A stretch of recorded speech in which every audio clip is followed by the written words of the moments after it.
Ravi de vous retrouver sur Le Rural Bénin TV pour cette nouvelle édition avec l'actualité agricole.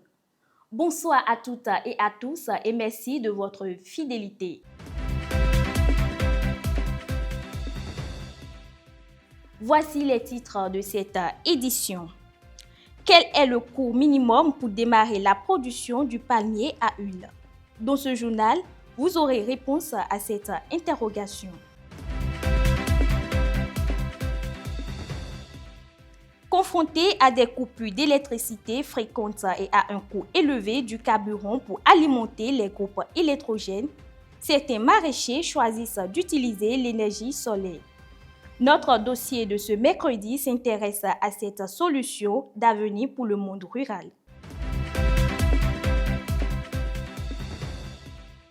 Pour finir, nous ferons un crochet à l'international, notamment en Côte d'Ivoire et au Burkina Faso.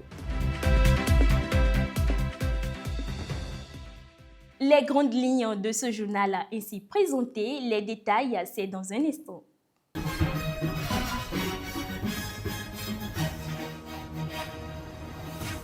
Nous démarrons ce journal par les prévisions météorologiques de demain dans les villes de Aplaoué et de Malanville.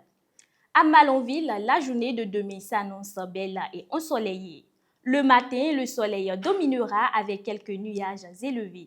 La température sera de 20 degrés Celsius ressentie à 19 degrés Celsius avec un vent d'est soufflant autour de 20 km par heure et des rafales pouvant atteindre 35 km par heure. Aucun risque de pluie n'est prévu. En soirée, le temps restera ensoleillé avec quelques passages nuageux en altitude. Il fera 28 degrés Celsius ressenti à 27 degrés Celsius avec un vent de nord-est avoisinant 10 km par heure et des rafales jusqu'à 20 km par heure. Là encore, aucune précipitation de pluie n'est attendue. De Malanville, importante ville agricole du nord du Bénin, Cap suit Aplaoué. À Aplaoué, la vigilance est de mise en début de journée avec des visibilités réduites. Le matin, du brouillard laissera progressivement place au soleil. La température affichera 24 degrés Celsius ressenti à 28 degrés Celsius en raison de l'humidité, avec des vents calmes et des rafales pouvant atteindre 15 km par heure. Aucune précipitation n'est attendue. En soirée, de belles éclaircies domineront malgré quelques passages nuageux. Il fera 27 degrés Celsius ressenti à 29 degrés Celsius avec un vent du sud soufflant autour de 15 km par heure et des rafales atteignant 25 km par heure. Le risque d'averse restera faible, estimé à 25%. Le Bénin vient d'inaugurer un abattoir ultramoderne à Kondi, une infrastructure industrielle présentée comme l'une des plus modernes en Afrique de l'Ouest. Le site affiche une capacité annuelle de 400 000 têtes et comprend une unité d'abattage moderne ainsi qu'un dispositif de production de biogaz. Cette infrastructure vise à moderniser la filière élevage, améliorer les conditions d'abattage et dynamiser l'économie locale à travers l'accompagnement des producteurs et coopératives. Intéressons-nous à présent à un défi majeur pour les agriculteurs en début de campagne agricole, le financement. À l'aube de la campagne agricole, la question du financement reste une préoccupation majeure pour les producteurs. Entre l'achat des intrants, la préparation des terres et la main-d'œuvre, les coûts pèsent lourdement sur les exploitants. Combien faut-il réellement mobiliser pour lancer la production de palmiers à huile? Suivez Muriel Roucanrin et Jean-Dac Taonon. Le palmier à huile constitue une culture de rente majeure au Bénin. Principalement concentrée dans le sud du pays, sa production contribue à environ 0,68% du PIB. Pour le lancement d'une nouvelle campagne de palmier à huile, une bonne planification budgétaire s'impose. Le palmier à huile, c'est une plante pérenne et pour le faire, il faut avoir au moins 600 000 avant de commencer par 1 hectare.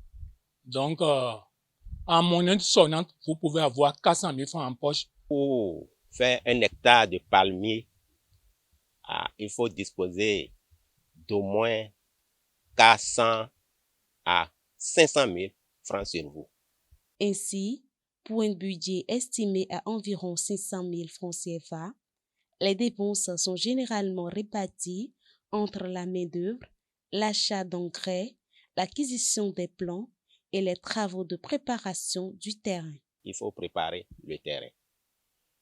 Ça va vous prendre un coup. 1 hectare, ça fait 25 cantines. Le manœuvre vous prend pour un cantine 1300 francs. En fait, 1300 fois 25, ça fait 32 500. 32 500. Maintenant, le piquetage, celui qui viendra vous faire le piquetage, pour l'hectare, il prend au moins 25 000. Vous déboursez ça là. Maintenant, celui qui va faire les poquets et vous allez mettre les palmiers dedans, il va prendre aussi de l'argent. Le saclage, les travaux d'entretien, l'achat des engrais ne sont pas des dépenses qui varient. Mais la transformation, c'est la transformation qui a toujours de problèmes, qui consomme trop. Il faut changer les équipements, il faut les renouveler, il faut payer la main-d'œuvre, il faut vite préparer aussi l'huile. C'est ça qui crée un peu de problèmes. Après la mise en terre, la production effective intervient généralement entre la 3e et la 4e année. Toutefois, cette phase productive implique également des charges annuelles importantes liées à l'entretien et à la gestion des plantations.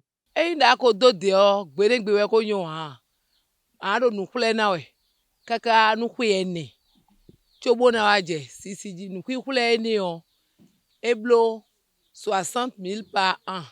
Le gouvernement béninois soutient activement la filière dans la commune de Zé, mais les producteurs continuent d'inviter le gouvernement à maintenir et augmenter ses soutiens. Ça fait près de 4 ans dans la commune de Zé que le gouvernement est en train de mettre aussi, il subventionne les producteurs par la mise en place des plans de palmier à huile par campagne. En dehors de ça, il y a aussi les intrants qui sont à notre portée. Au lieu d'acheter les intrants à 17 000 francs, l'État nous cède ça à 14 000 francs. Nous demandons à l'État de continuer dans le même sens, mais de faire tout possible que le coût des intrants, un sac d'engrais, si ça peut coûter 10 000 francs, 9 500 francs, ce serait une bonne chose. Parce que tout ce qu'on fait par rapport aux semences de maïs que le gouvernement accorde aux producteurs, il faut que aussi, au niveau du palmier à huile, le coût d'intrants soit réduit. Historiquement, le palmier à huile occupe une place centrale dans la tradition agricole béninoise depuis le 19e siècle. Il joue un rôle essentiel dans la sécurité alimentaire et demeure un pilier stratégique de l'économie nationale. Il faut noter que la culture du palmier peut cohabiter avec d'autres spéculations, permettant ainsi aux producteurs de sécuriser leurs revenus et d'optimiser l'usage des terres. Au-delà de nos frontières, au Burkina Faso, pour la campagne en 2026, le gouvernement a reconduit le prix minimum Bochon du kilogramme de noix de cajou fixé à 385 francs CFA en 2025. C'est le ministre de l'Agriculture qui a rendu cette décision au cours d'une cérémonie officielle organisée à Ouagadougou pour lancer les campagnes fruitières dans le pays le 21 février dernier. Toujours au Burkina Faso, une récolte de bananes plantains s'est tenue le 21 février 2026 sur le site de Nafaso à Bobo-Dioulasso dans le cadre de l'initiative présidentielle pour la production agricole. L'objectif est de diversifier les cultures de rente et de renforcer l'autonomie agricole du pays en développant la production locale de plantains. En Côte d'Ivoire, une campagne nationale de sensibilisation et de formation des acteurs de la filière anacarde a été lancée le 20 février 2026 à Lukuyaoko, près de Tumodi. Initiée par le conseiller du coton, de l'anacarde et du karité, l'opération vise à améliorer la qualité des noix brutes de cajou grâce à l'adoption de bonnes pratiques de récolte, de séchage, de tri et de stockage afin de renforcer la compétitivité du secteur ivoirien. La 62e édition du Salon international de l'agriculture se tient du 21 février au 1er mars 2026 à Paris Export, porte de Versailles. Cette année, l'événement met à l'honneur la Côte d'Ivoire. Ce choix illustre la volonté des organisateurs d'ouvrir davantage le salon à l'international et de valoriser les agricultures dynamiques confrontées aux défis communs de la sécurité alimentaire, du changement climatique et de la modernisation des filières. En maraîchage, l'eau est vitale, mais l'énergie pour la pomper reste un défi. Entre coupures d'électricité et coûts élevés du carburant, certains producteurs font un choix stratégique, l'énergie solaire. Quel avantage pour leurs activités et leur rendement? Éléments de réponse dans ce reportage signé Anissé Ronguet, Léonide Josset et Jean-Dac Torono.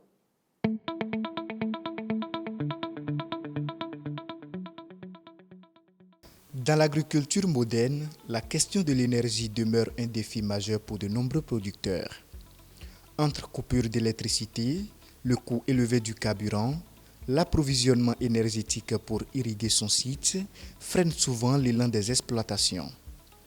Pour faire face aux contraintes liées à l'utilisation de l'énergie électrique, celle de l'énergie solaire s'impose progressivement comme un levier important pour un maraîchage prospère et économique. Pour faire de l'agriculture moderne, il faut de l'énergie. Donc, les énergies renouvelables constituent une opportunité pour permettre au secteur rural de s'équiper et d'exercer leur activité de conservation et de production de façon optimale. L'utilisation de l'énergie solaire constitue d'une part une réponse adaptée aux aléas climatiques, en particulier aux périodes de déficit pluviométrique. C'est un besoin qui est très nécessaire pour nous. À force de travailler la terre, il y a le problème de climat qui nous frappe à tout moment. Donc nous sommes confrontés à l'aléa climatique. Si on fait le champ, tantôt il y a la pluie, tantôt il n'y en a pas. Donc on n'a pas la maîtrise de l'eau. Les pluies parfois sont aléatoires. Notre agriculture traditionnelle s'est basée sur une météorologie aléatoire parce que les paysans disent à partir de tel mois il faut planter et des fois ils sont surpris, ils investissent beaucoup d'argent et puis la pluie n'est pas au rendez-vous parce que c'est la nature, nous ne maîtrisons pas. Alors qu'avec l'énergie solaire, on peut maîtriser le système d'irrigation, planifier. C'est ce qui est bon parce que les prévisions économiques peuvent être réalisées. Les producteurs ayant adopté cette technologie témoignent de son impact positif. Le fait de prendre du carburant de temps en temps, ça fait une perte aussi pour nous. Puisque être un producteur et chaque fois il faut payer de carburant, si on va calculer le revenu, c'est insignifiant. J'ai vu que l'énergie solaire, c'est N fois plus économique que les autres. Même si son installation peut sembler coûteuse au départ, l'énergie solaire reste un investissement rentable. Elle permet de réduire les dépenses liées au carburant et à l'électricité, tout en offrant une certaine autonomie aux maraîchers.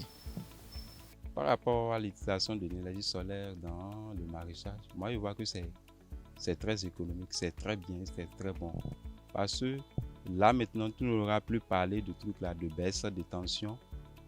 Et tu n'auras plus parlé de l'achat de l'essence tous les jours. Là aussi, ça amoindrit le coût de production. Là où l'essence va jusqu'à 15% dans le coût de production, lui est à peine à 30% ou 25% du coût de production. Cependant, elle n'est pas sans limite. Sa dépendance à l'ensoleillement peut parfois ralentir les activités, surtout en période de faible soleil. Mais avec un entretien régulier et un suivi rigoureux, les utilisateurs en tirent des avantages considérables. Au cours du mois d'août, vous voyez qu'il n'y a plus beaucoup de soleil. C'est là où on trouve un peu de problème ça. Parce que le soleil ne fonctionne pas comme cela se doit. C'est l'entretien qui compte. Parfois, il faut passer pour voir s'il y a des câbles usés. Et parfois aussi, il faut nettoyer les trucs là, les panneaux aussi, parce que la poussière aussi. Et puis, La poussière aussi quand même dérange le bon fonctionnement des panneaux. Donc chaque fois, il faut passer, nettoyer et contrôler s'il y a des câbles usés, tout ça. Mis à part ça aussi, il faut avoir un système d'amortissement pour qu'au moment où l'un des panneaux aura le problème, on puisse les changer. C'est un peu ça. L'énergie solaire s'impose comme choix idéal pour tout producteur agricole et apparaît comme une solution d'avenir pour le monde rural, à condition d'être bien encadré et accompagné. L'énergie solaire s'impose comme choix idéal pour tout producteur agricole et apparaît comme une solution d'avenir pour le monde rural, à condition d'être bien encadré et accompagné. Merci de nous avoir suivis. Souvenez-vous, chers internautes, la terre ne triche jamais, elle rend toujours ce qu'on lui donne. À très bientôt.